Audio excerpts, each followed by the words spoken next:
Hi friends, welcome to Asha work channel. இன்னைக்கு நம்ம வீட்டுக்கு தேவையான சில பல டிப்ஸ் எல்லாம் பார்க்கலாம் வாங்க.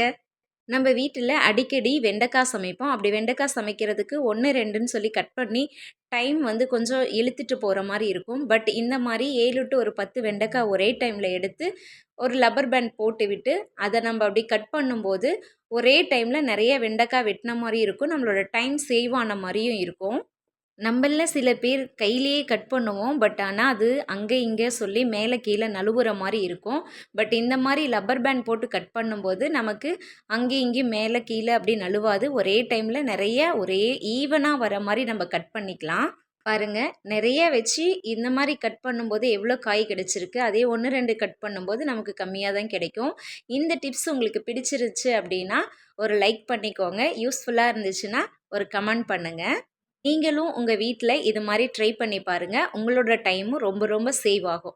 நெக்ஸ்ட் டிப்புக்கு போகலாம். நம்ம வீட்டில் தீந்து போன ஆல் அவுட் பாட்டில் இருந்துச்சு அப்படின்னா அந்த லிக்யூட் பாட்டிலை தூக்கி போட்டுற வேண்டாம். அதை வச்சு தான் இன்றைக்கி ஒரு ரியூஸ் பார்க்க போகிறோம்.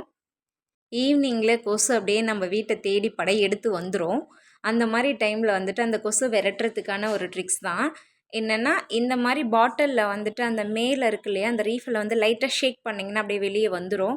அதுக்கப்புறம் அதில் இந்த வேப்பெண்ணெய் யூஸ் பண்ணி தான் நம்ம அந்த கொசுவை விரட்ட போகிறோம்.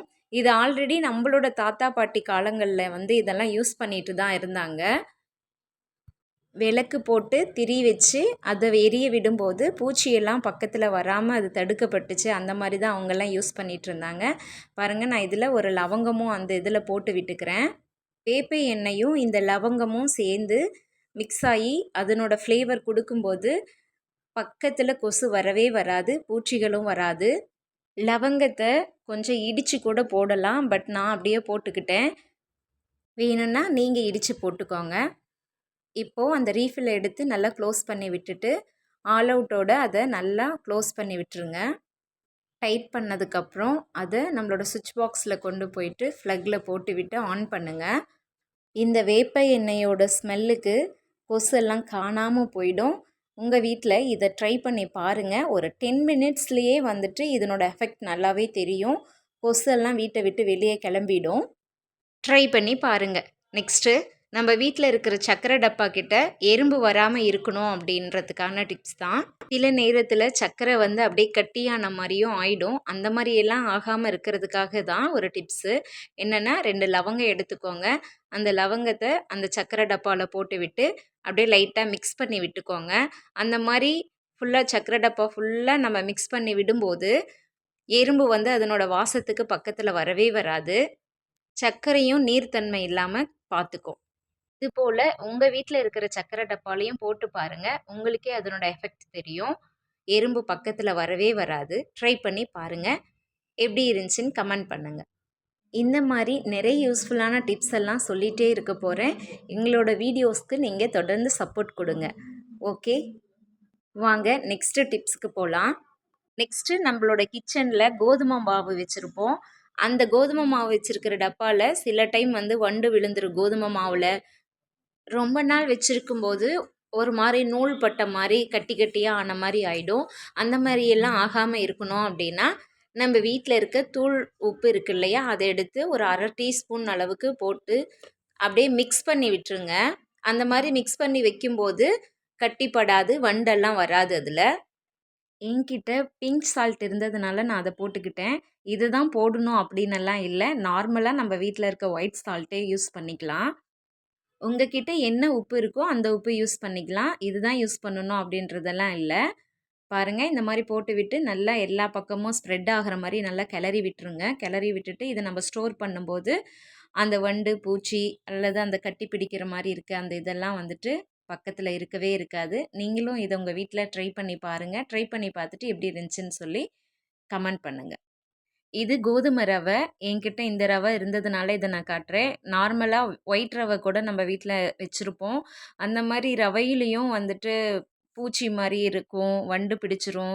சில டைம் கட்டி கட்டியாக அந்த நூல் மாதிரி வரும் இல்லையா, அந்த மாதிரியெல்லாம் இல்லாமல் இருக்கிறதுக்கு சேம் மெத்தடு தான். உங்ககிட்ட சால்ட் இருந்துச்சுன்னா அந்த சால்ட்டை போட்டு நல்லா எல்லா பக்கமும் தூவி விட்டு ஸ்ப்ரெட் பண்ணி விட்டுருங்க. அப்போது அந்த உப்புக்கு இது கட்டியாகாமல் தடுக்கப்பட்டுரும்.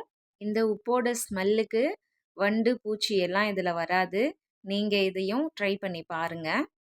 இதே மெத்தடை நம்ம வீட்டில் அரிசி மாவு வச்சுருப்போம், கடலை மாவு வச்சுருப்போம், கார்ன்ஃப்ளவரு, மைதா மாவு இந்த மாதிரி எல்லா மாவு ஐட்டம்ஸ் எல்லாம் இருந்துச்சு அப்படின்னா, இந்த மாதிரி ரொம்ப நாள் நம்ம ஸ்டோர் பண்ணாமல் வச்சுருக்கோம் அப்படின்னும்போது அதில் வண்டு விழுந்துரும். அந்த மாதிரிலாம் வந்து விழுகாமல் இருக்கணும் அப்படின்னா இதே டைப்பை வந்து நீங்கள் அதில் யூஸ் பண்ணி பாருங்கள். இந்த மெத்தட் உங்களுக்கு ரொம்ப யூஸ்ஃபுல்லாக இருக்கும்.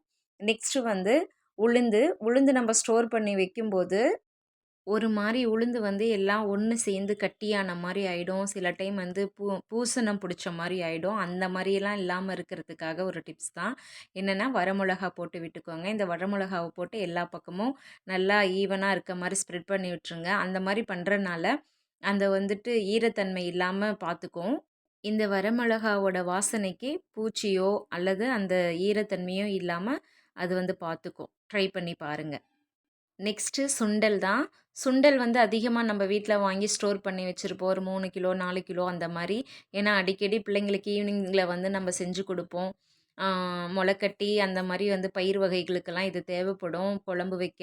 அந்த மாதிரி டைமில் வந்துட்டு அதிகமாக ஸ்டோர் பண்ணுறனால அதுலேயும் பூச்சி வண்டெல்லாம் விழுந்துரும். சில டைம் வந்து அந்த சுண்டலில் ஓட்டை விழுந்துரும். அந்த மாதிரியெல்லாம் இல்லாமல் இருக்கிறதுக்காக இதுலேயும் நீங்கள் வரமிளகா ஒரு 2, 3 போட்டு நல்லா ஸ்ப்ரெட் பண்ணி விட்டுட்டீங்க அப்படின்னா அதுவும் வந்துட்டு தடுக்கப்பட்டுரும். சேம் மெத்தடு தான். பச்சை பயிறு இருந்தாலும் இந்த மாதிரி போட்டு விட்டுக்கோங்க. பயிறு வகைகளுக்கெல்லாம் இதே மாதிரி மிளகா போட்டு விட்டுட்டோம் அப்படின்னா வண்டு பூச்சியெல்லாம் வராது. இந்த டிப்ஸ் உங்களுக்கு பிடிச்சிருந்துச்சுன்னா ஒரு லைக் பண்ணுங்கள். தொடர்ந்து எங்களுக்கு சப்போர்ட் பண்ணுங்கள். ஓகே, பாய்.